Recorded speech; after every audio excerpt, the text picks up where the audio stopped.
आकाशवाणी इम्फाल माइबम देजमनीना मिखल की अखनप पाव पाजरी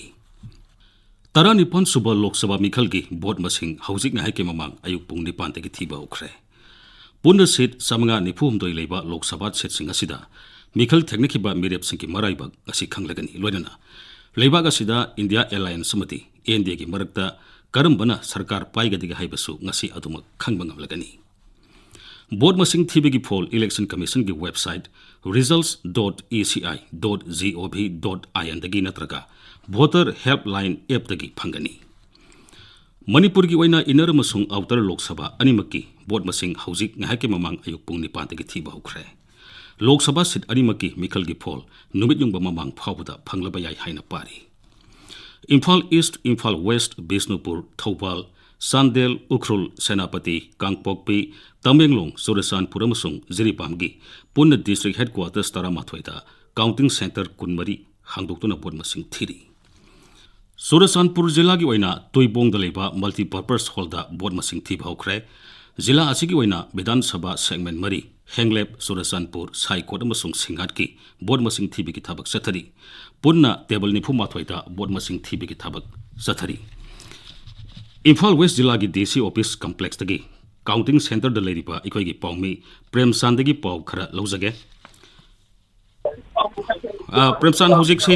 इकोई board मसिंग थिफम the लेरिबा कोई situation खरा ताकपियो आनबद दिजमनी हौजिक फाउबगी ओइना पुंग निपान दगी बोट थीबा हौकनी हाइबदु हौजिक फाउबगी ना हौबो लेट्रि हाइबा तारे अदुबो सेम साबा बोट थीबसी हौनबगी दमकता अकनबा थबकसिंग लखटपगिदि ममि चावना तारे अखोइना हेक ससन जरको मतमदा अखोइगी उरिपो कांचुक रोडतगी दिसि ताबगी लंबिदे हेक चांगको मतमदा अखोइगी मफम मदुदगी दम हौरे सिक्योरिटी फोर्स सिंगना सेक्शन नंगा सेंबा अखोइगी आईडी कार्ड याउदिब्रा नत्रगना मैलेनबा ऑफिसर सिंग ओइब्रा हाइबदु अखोइगी निथिर चेक करो मतुंगा चंगलि हाइबा तारे अदुगा चंगलाबा मतुंगा अखोइगी दिसि कॉम्प्लेक्स मनुंगसि यामना वेल ऑर्गेनाइज ओइबा मवंगदा सेम सारंबगी ममिसि चावनताई मरुओइना मीडिया सिंगी ओइबा मफम सिंग फमफम सिंग निंगतिने सेम सारी अदुगा कोगी तोवान तोवान बक केंद्र सिंगी हाइबा तारे अपडेट पिबम सिंग हाइबदी बोट क्या फंगलबगे क्या थीरबगे करम मसिंग थीगदो वालिबगे हाइबदे चिंग सिंग अदु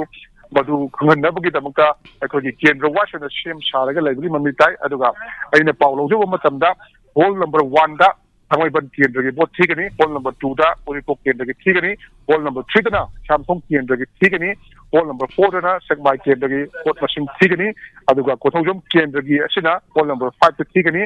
थबाल केंद्र की होल नंबर 6 दा बोट मसिंग थीगनी अदुगा वांगोई केंद्र की ओइना होल नंबर 7 दा बोट मसिंग थीगनी अदुगा अमरोमदा पासोगी वीडियो ऑफिसना पोस्टल बैलेट सिंग मसिंग थीगनी अदुगा कोम्बिने होल्डना ETPBS हाइबदी electronically transmitted postal ballot system हाइबा boat थीबगी कोगी थौरांग असि पाखकेनि हाइबगी पाउ फंगी सिक्योरिटी पोस्टिंग सेक्शन थौरांग सि कोगी लेयर बाय लेयर हाइबा तारे सेंट्रल पैरामिलिटरी प्रोसेसिंग याउना के सिक्योरिटी फोर्सिंग ना कोगी निकुप कांदना येंशिनबगी थबकसि लेटना चथरी अदुगा अमरोमदा ngasa ane panjakhiba अखोगी VIPR अदुगा तोवान तोवान बा डिस्ट्रिक्ट की स्टाफ सिंगना यामना निंगथिना सेम सादना मीडिया सिंगी लाइफम अदुगा पावलफम सि सेंबिरि अदुगा अमरोमदा हौजिक हौजिक बोट थीबा कोगी हौद्रबसु हेक हौखिबा मिकुप्तगिदि बोट थीबगी खोंजेल असि अदुमक यांगना चक्रबो माली मरमनि मफम सिदा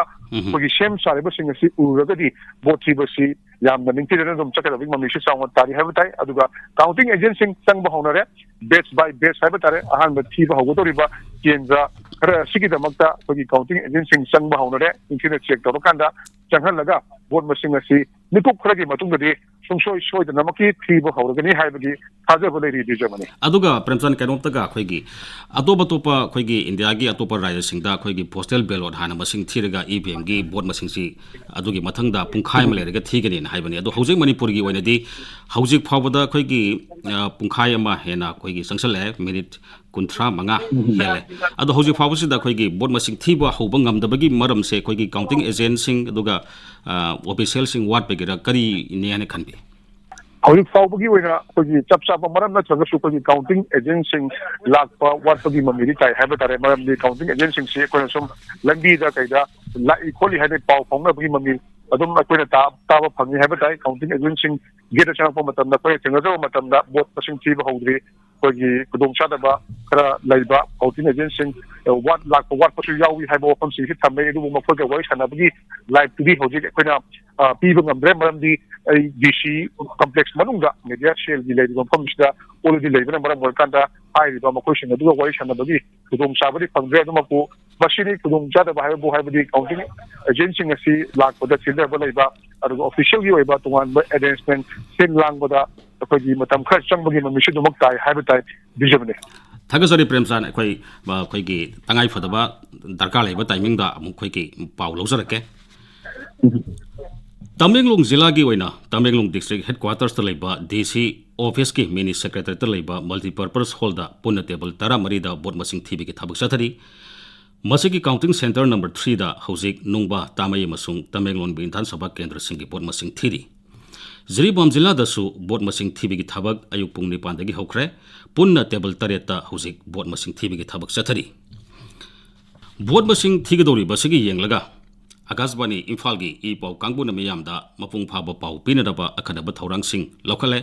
ngasi ayuk pung 13 minute kundagi numit yung bafawba minute nifugi oiba khanani nabigi thoromama sadokani masida tongan ba rajniti dol singi miut singna saru yagani numit yung matung pung ama minute yankhai dagi pung ani phawba minute taragi akhanaba manipuri paw legani मिखल की फोल मरी लेना नुमिदांग वायरम पुंग 3 minute कुंदगी पुंग 3 फावबा minute निफुगी खनने नैनबगी theorem सदोकनी board मसिंग थीबगी यंगलगा नुमिदांग पुंग 3 मखाईगी पाव अखनना minute 13 दा सांगदोकनी board मसिंग थीगदौरी बसिगी यंगलगा लंबी सतोक ससिंदा अहोंग खर लेगनी हाइना जिला सिंगी डिप्यूटी कमिश्नर सिंह खंगली इम्फाल वेस्ट अमसुंग इम्फाल ईस्ट की डीसी ऑफिस कॉम्प्लेक्स दा बोर्ड मसिंग थीबग मरी लेना गाड़ी सतोक ससिंदा अहोंग खर लेरे बोर्ड मसिंग थीबगा मरी लेना अहोंबा लेरिबा लंबी सिंगदी नावरेम थोंग लाइसम लेरक्तगी डीसी ऑफिस कॉम्प्लेक्स फावबगी लंबी बोर्ड मसिंग थीबा लोइद्रिबा फावबा अथिंगबा थमले लांगोल गेम विलेज अमसुंग उरीपोक कांगसुप रोता लाकपा गाड़ी सिंग सिंगांगबम लेरक लोमदा चटकनी इम्फाल ईस्ट की ओइना पोरोमपाट क्रॉसिंग दगी डीसी ऑफिस कॉम्प्लेक्स लोमदा लाकपा गाड़ी सिंग जेनिम्स रोड अमदी अयांगपली रोड लोमदा चटकनी कोंगपाल इरानफम थोंगदगी डीसी ऑफिस कॉम्प्लेक्स लोमदा लाकपा गाड़ी सिंग कोंखाम लेकाई अमदी खेतरी लेकाई की लंबी चटकनी एका ट्रेन क्रॉसिंग दगी डीसी ऑफिस कॉम्प्लेक्स लोमदा लाकपा गाड़ी सिंग टीवी टावर रोड लोमदा चटकनी थौबाल जिला की ओइना इम्फाल लोमदगी कक्सिंग तमना लाकपा गाड़ी सिंग नेप्रा चरांगपाट लोमदा लागलगा वांगबल हयन लबुक पलीगी लंबी रोमदा चटकनी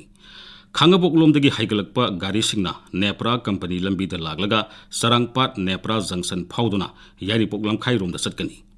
खोंगजोम लोमदगी इम्फाल तमना हाइगलकपा गाड़ी सिंगना वांगबल हयन लबुक पली रोमदा लागलगा यारिपोक लमखाई ताबगी लंबी रोमदा चटकनी हंदकी मिखल असिदा तोंगान बा मिरेप सिंगदी लंबा तोंदरिबा मिरेप सिंगदी इनर मणिपुर लोकसभा केंद्रदा बीजेपी की Thounaojam Basanta Kumar Singh Indian national congress की Angomcha Bimol Akoijam republican party of India Athawale की महेश्वर थौनाउजम इंडिपेंडेंट मिरेप सिंह मोइरांगथेम टोमटोम सना नोंसाबा राजकुमार सोमेंद्र सिंह अमसुंग हौरुंगबम शरद सिंह ने आउटर मणिपुर लोकसभा केंद्र की ओइना इंडियन नेशनल कांग्रेस की अल्फ्रेड कांगम आर्थर एनपीएफ की कासुई डिमोथी जेमिक अमदी इंडिपेंडेंट मिरेप अनि एलिसन अबोनमाय अमदी एस खोजोनी हौजिक एखोइगी तोंगान काउंटिंग सेंटर दा एखोइगी पाउमिसिंग हौजिक लेरी अदुबो अहानबगी ओइना अगुई कामैदगी एखोइ पाउ अमुक लौजगे अगुइना हौजिक लेबिदि मफम असि करम्बा काउंटिंग सेंटर दा नो हाइबियो हौजिक अहंग लेरी तमेरोंग डिस्ट्रिक्ट हेडक्वार्टर की mini secretary DC office complex multipurpose hall दा 54 नुंबा एसी की हेलो हौजिक अखोइगी लाइन खितंग नुवाइतबदगी अखोइगी लाइन से तत्खरे अद हौजिक फावबदा अखोइगी फंगबा पाउदा नोने जिला की ओइना नुंगबा विधानसभा केंद्र की ओइना अहानब राउंड की वोट मसिंग थीब लोइबदा एनपीएफ की मिरेप कासुई तिमोथी जिबिगना वोट 458 फंगदुना मांगजिल थारी दुगा इंडियन नेशनल कांग्रेस की अल्फ्रेड कांगम आथरना वोट 193 फंगली हौजिक फावबदा लेरिबा अखोइगी तोंगान काउंटिंग सेंटर दा अखोइगी पाउमिसिंग लेरी अदुमकपु अखोइगी line फाउनबा ngamdabadagi hojik ngahaktang akhoi ngaiminari leibaga sigi su tongan tongan ba mafam singda khoigi tongan tongan ba raya singamati union territory singda khoigi pangthoki ba tarani pan suba lok sabha mikhal gi bot masing hojik thiri khoigi ahan bada phangjaba pawgi matungina ahan bagi oina postal ballot masing thireba matung EVM gi voter sing masing amuk thigani lok sabha mikhal gi bot masing thibaga loinana Andhra Pradesh amasung Orissa Vidhan Sabha Kendra sing amadi Mariki Mikhal gi bosu ngasi adumak bot masing thigani panba yai khoigi tarani pan suba Lok Sabha Mikhal gi vote April 18 dagi horaga tangkak tare thokna tha asigi ama phawda pangthokibani bot masing thibigi poll election commission gi website results.eci.gov.in dagi natraga voter helpline app dagi phangani Jiribam Jila dasu khoigi outer Manipur Lok Sabha Kendra gi board masing hojik ayuk pung 9 dagi thiba hokre board masing jila adugi deputy commissioner gi office ta akan ba ngak sel thoranga loinena table tareta thiri table khuding makta counting supervisor counting assistant amadi micro observer amama punna mi omna saba team amana yamna kupna yengsili phiba masi yenglagadi handaki board asi yamna section na amadi asoyangam yaudana board masing thigani thodokna pamdaba thodok thokani habegi pau phangde loinana aikoigi hojik phawbada oigi mirep oriba singi maraibak ngasi adumak aikoi khangba ngamlagani ado hojik si aikoigi agui si line da lere agui gi pau amutang loba ngamna bahona jage agui hello agui hojik si aikoigi board masing thiba haurabra dukaga kamai tawri haibi vote hojik akan ba security gi ngak chen ba ko loina na hojik 54 nungba AC gi vote counting santi waina Tamenong district headquarter gi multipurpose hall mini secretariat DC office complex sa tathari kuna counting center primary thamli hojik ahan ba counting round way khibada NPF ki mere ke Timothy Jibigna vote machine 651 pangna mangting thana chali ani subana IOC ki mere Alfred na vote machine 147 pangna inlari ado hojik phawbasi ta koigi vote masing thibasi ballot paper na han hobra natraga na koigi EVM na han hobra kamai toy ballot paper na hawe ballot paper na hobada ballot paper gi si masing thiba lore ba matung da hojik koigi koi kasui Timothy Jibing na vote se satruk yankai mathoi aduga Alfred Kangam Atharna vote sa mani putaret si phangmane bako hello agui line tat khre aduna mathangi aikoigi pawgi damakta amung aiminasi hojik makki waina koigi akhanaba mikal gi paw matang asida loisin jare